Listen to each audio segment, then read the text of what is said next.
Branningham. Welcome to 30 Days Until Done. We're continuing our first week of our quest to get a whole month of poems in a unified collection. And we've been working this first week, on deep memory, right? Going way back into our unconscious and trying to bring out the poems from our youth, from our formation, that sort of thing. And so today we're going to work on our first understandings of the concept of life and death. If you can think about when you first realized that there was this thing called death and that it affected you in some way.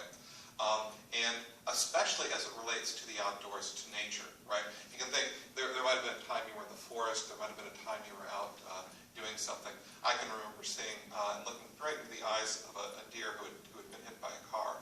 I can remember seeing a small bird being taken apart by ants. Both of those would be great poetic subjects because they get into the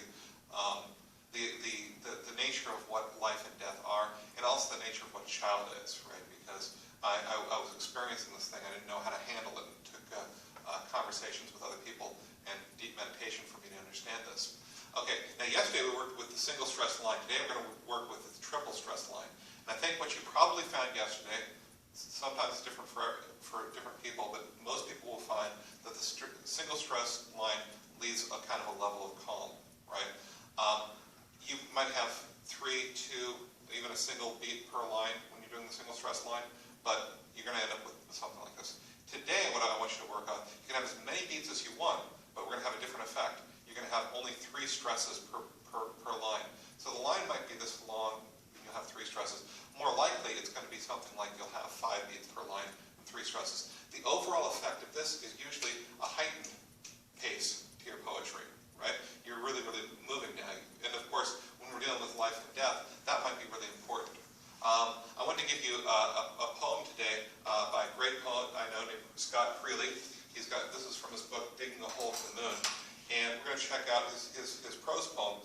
And I'm not going to read you the whole thing, it's too long. But I'm going to read just the last part of this poem. And it's about a mountain lion that he has seen dead on the road, right? And his feelings about this mountain lion. The mountain lion was golden, almost a hammered copper color.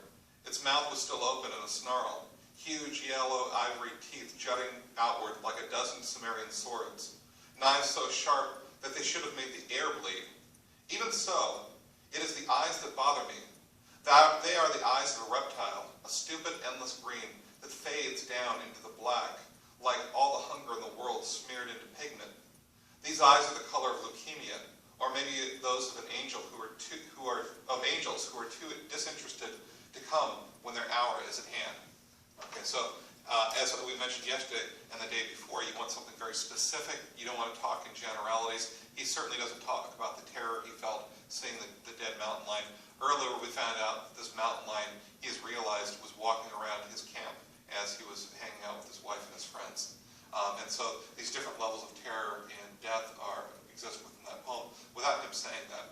Okay, now when you're done with this, a great magazine to send this to, my favorite magazine in the world, because I sometimes get to contribute as an editor, is the Chiron Review. And the Chiron Review is out of Kansas, even though I live in Los Angeles. I'm not the general editor, that's Michael Hathaway.